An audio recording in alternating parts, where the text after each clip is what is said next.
the hour and the hour only. It was named after the Commissioner of Works at Benjamin Hall. Okay, he was short, fat and round, must resemble the bell, so they thought they'd name the bell after him. They was thinking of naming it after his brother, but his name was Richard, and they thought Big Rich would be a bit inappropriate. As we start to turn the boat round, you get a lovely view here of the Westminster Road Bridge. It is the only bridge to span the River Thames to have 7 arches. Now they're named after each day of the week, so it's Monday, Tuesday, Wednesday, whatever, all the way across. Why it's actually built with 7 arches here, the riverbed here is very soft and muddy, so they had to build the bridge with 7 arches.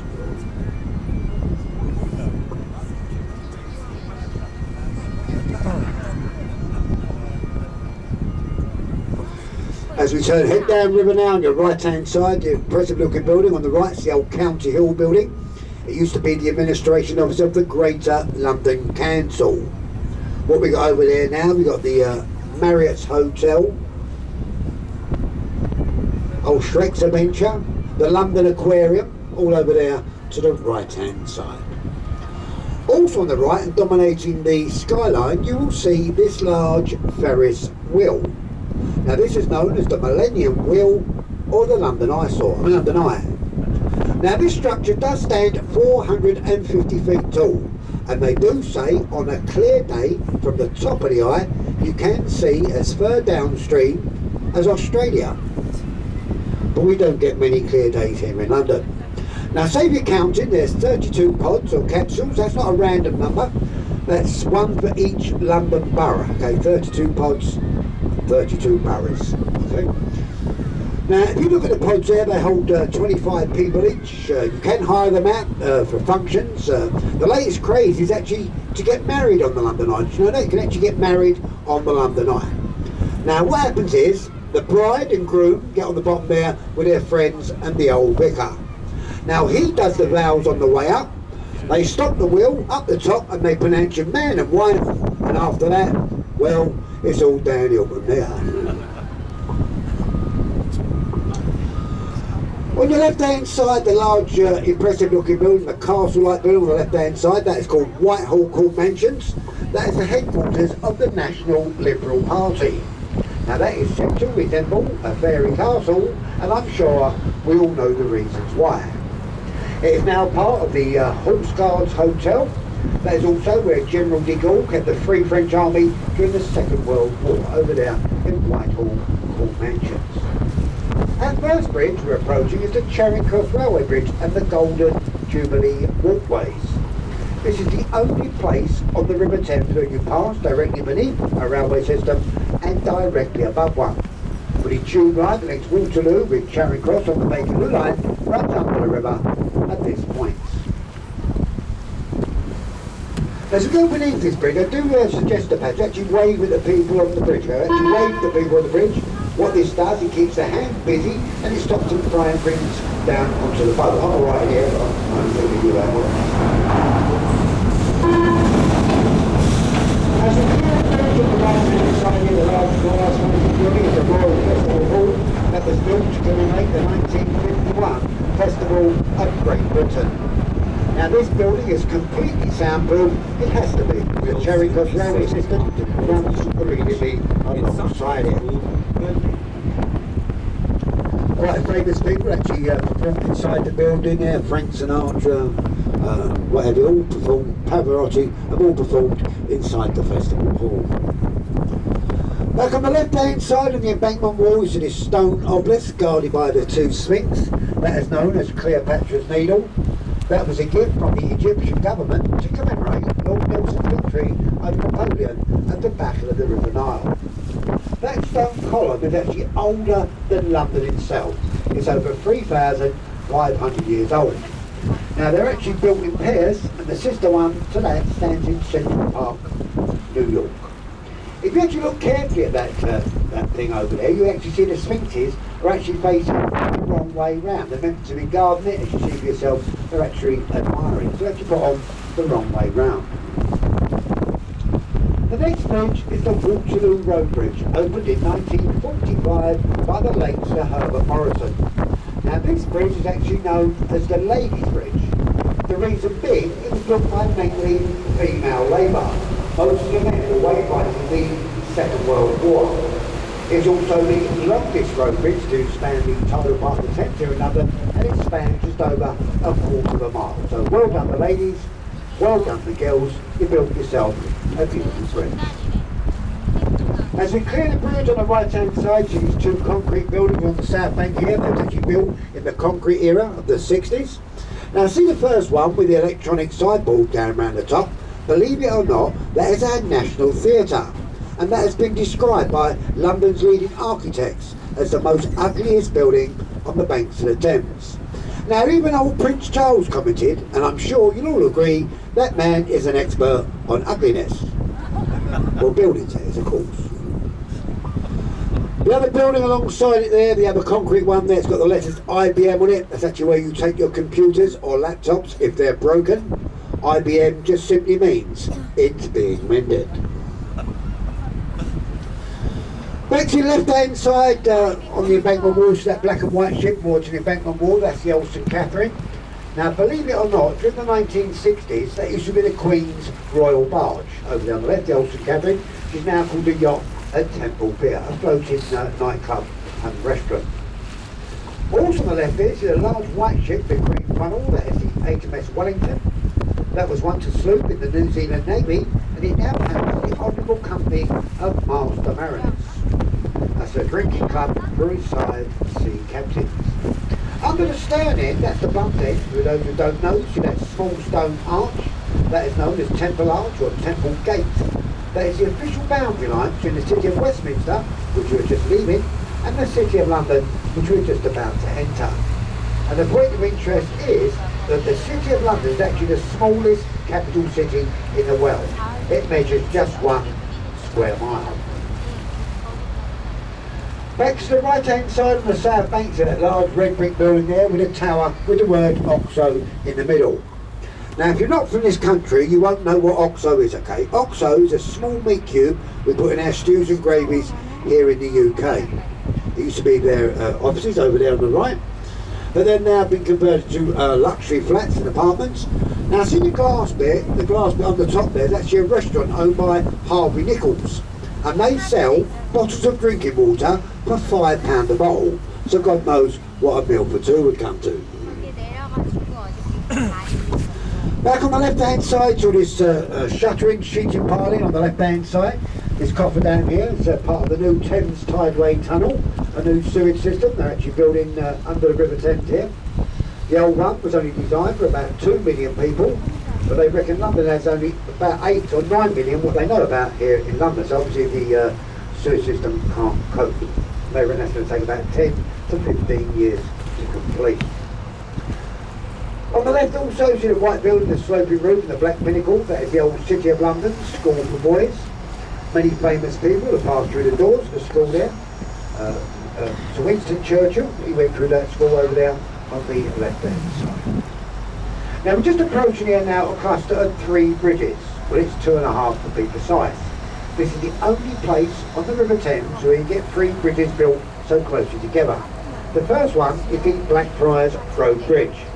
Now if you actually look at the supports or the abutments of the bridge there, you'll notice the replica of a church pulpit.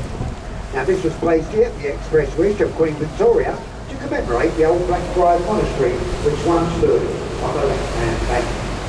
Now I did say 2.5, if you look either side of the boat now, you see stonework, the red columns. This was level the Alexander Railway Bridge. That was the first railway bridge to span the River Thames, and it was built by the Victorian engineer Isabard Kingdom Brunel. And the last bridge of the 3 is the Blackfriars Railway Bridge. As we clear the bridge now, look to your left hand side and dominating the skyline, you'll see St Paul's Cathedral, said to be Sir Christopher Wren's masterpiece. Now St Paul's Cathedral took 35 years to build and was completed in 1710. Also, St Paul's has the second largest unsupported cathedral dome in the world, the largest being on St Peter's in the Vatican City of Rome. Look halfway down St Paul's, you see 5 stone statues. Well, these are 5 of the 12 apostles. The other 7 around the other side of the building. Back to the right hand side of the South Bank, you see this large brick building with a chimney in the middle here on the right. It's the old Bankside Power Station. It is no longer used as a power station anymore though. It is now the home of the Tate Modern Art Gallery. Now, I don't know if there's anybody on board this boat today actually likes modern art. Does anyone like modern art? One? We always get one, don't you? I certainly don't like modern art. When I went inside there, to what I saw a burnt out car, a wall with a load of graffiti on it, and a light bulb going on and off. Now you come to the housing estate in South London where I come from, and you can see the same thing. But it's actually free to enter, ladies and gents. It's actually free to enter. If you've ever seen modern art, you'll know why it's free to enter.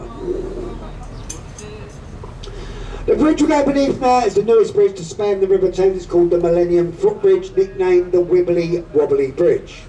The reason being, when that bridge was opened in May 2000 in the morning by Her Majesty the Queen, it was promptly shut down by the Metropolitan Police that afternoon. The reason being is people started to walk across the bridge there, it started to rock from side to side, it started to sway, people were falling over and people were being sick. After another £6 million spent on the bridge, you can see it's quite safe to walk across at your own risk. Also on the right hand side here is the Borough of Southwark. Also on the right is the white building with a straw roof. It's a replica of the Shakespearean Theatre, the Globe Theatre. Now if you went inside there, it is completely authentic. They do dress in period costumes, there's no lighting, no sound amplification, and they do the plays in the old-fashioned ways. Over there to the right. That's quite cheap over there. The cheapest ticket you can buy in that is actually £5. That's very cheap here in London, £5 for a ticket. The next bridge is the Suffolk Road Bridge. It's the narrowest and less used bridge to span the River Thames. They do say, we actually see someone walking over this bridge or a car driving over it, they're either lost or very, very drunk. The reason being, the approach roads of this bridge are so well hidden in the back streets of London that nobody can actually find the bridge. So if you do see anyone up there, give them a quick wave. They could have been up there about 2 days. As we clear the bridge, head down the right to the corner, you see one of the old tent-side public houses, just on the right, the one there with red window frames here. That is the Anchor at Bankside. That's actually where William Shakespeare used to give his changing rooms while performing at the old Globe Theatre, which stood next door. They parts of that building date back to 1520, I believe, so it's a very old pub on the right, the old Anchor at Bankside. Well worth a visit. The next bridge here, the Green Bridge here, is the Cannon Street Railway Bridge with Cannon Street Station immediately to your left. Now we do have a lot of interesting bridges out here on the Thames, but this ain't one of them. All I can tell you about this bridge really is painted this delightful shade of British Rail green, and it just stops the trains from falling into the water.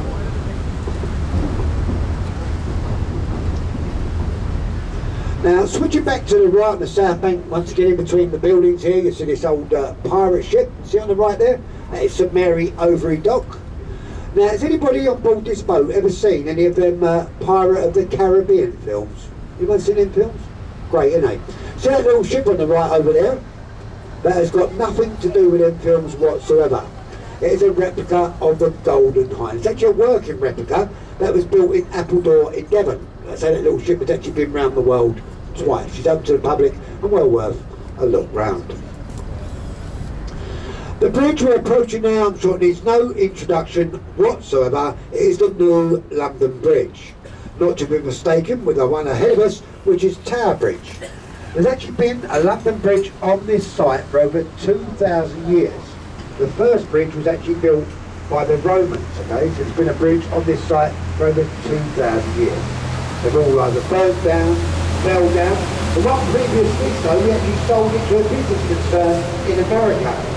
Now the old bridge now spans Lake Havasu in the Arizona desert and is used as a tourist attraction. Now why is actually a good place to build a bridge? On the low tide here, you get about 1.2 or 1.3 metres of water on the low water. Okay, so it's a good place to build a bridge. Very shallow on this part of the river. Look on the right hand side, got this large glass building on the right. That's called the Shard of Glass. It is the tallest Britain here in the UK, and it stands over 1,100 feet tall. There's lots of things inside there. There's a hotel, a restaurant, apartments, very posh apartments in here over on the right hand side. Now the man who designed this building was an Italian chap called Rienzo Piano. Now he wasn't actually paid any money for this. He actually asked for the penthouse suite, which he was given, and he sold it about 2 years later for £45 million. That's not bad, is it, for drawing a triangle on a bit of paper? On the left-hand side, the large white building with the clock face is called Waterguard House. That is the headquarters of Her Majesty's Customs and Excise. Now, if you come into the UK from a seaport or an airport and they take anything off you, like cigarettes or booze, that's what it's all stored in this white building over here to the left. Now look carefully on top of the building, you see 6 black chimneys, okay? They go down to the incinerators at the basement. Now I've been on this river about 45 years, and all that time I've never ever seen a puff of smoke coming out of them chimneys over there. But I'm told their Christmas parties go on till April. On the right hand side, we've got these 2 warships. The inside one on the white anchor chain is the old HMS Belfast, the largest cruiser ever commissioned for the Royal Navy. The Dutch ship outside here, the Dutch, I don't know what it is here, I can't see no numbers on the side, but she's on a courtesy visit to the upper pool of London, okay? So the Dutch warship over here to the right.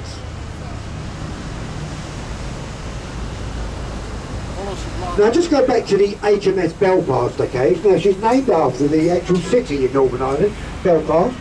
She was launched in the Harland Wolff shipyards in Belfast in 1938 and commissioned in 1939. It was actually built on the same blocks as the ill-fated ship, the Titanic. Now this ship did fare a bit better though.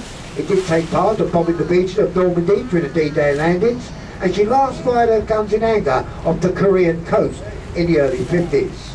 As you see now, she's on a permanent mooring, she's open to the public and well worth a look round. The old HMS Belfast over there and back to the right. Now we do have some weird and wonderful buildings popping up on the banks of the Thames these days, but nothing more weirder than this one over here on the right. The glass building on the right there looks like a motorcycle crash helmet, is City Hall. It's the workplace, or supposed to be the workplace, of our elected mayor in London, a man called Sadistic Carl. I mean, was it? Sadistic Carl, that's his name anyway. He's in this building over here to the right. That's actually where they sit in there all day, trying to screw us Londoners over, paying more taxes, congestion charges, it's all done over here on the right hand side. Now when that building was built, it actually cost £30 million to build that, okay, £30 million. £2 million was actually put aside for the naming ceremony. After 2 years and a lot of scratching their heads and £2 million, they come up with the name City Hall. £2 million well spent. As we start to swing, as we start to turn now, on your right hand side, you get a lovely view here of the world famous Tower Bridge. Now Tower Bridge isn't as old as it looks, okay? It was opened in 1894 and built in a Gothic style to blend in with the Tower of London. The 2 centre parts in the middle there with the orange lights upon, these are known as bascles. That is French word for seesaw. Now they weigh 1,000 tons each and can be raised and lowered in a matter of 3 minutes, allowing large shipping into the upper pool of London. Now this bridge has only failed to open on one occasion, and on one occasion only. And believe it or not, that was upon the opening ceremony, when an actual ship actually ploughed into the bridge in front of the King and Queen. It's actually where that roll saying comes from, one is not amused. Now Tower Bridge is actually a steel bridge, it's actually a steel bridge placed in all that Cornish granite. So if you took all that stonework away, Tower Bridge would still stand up. The old world famous Tower Bridge. As we start to turn, head up now on the right hand side, the well-known group of buildings is the world famous Tower of London. Now parts of these buildings date back to the time of William the Conqueror of 1066. 1878. Now the Tower of London has been used for many purposes in its days. It's been used as a palace, a prison, a fortress, a royal zoo, and it now houses the crown jewels guarded by the famous beefeaters. Just in front of the Tower of London, on the river wall,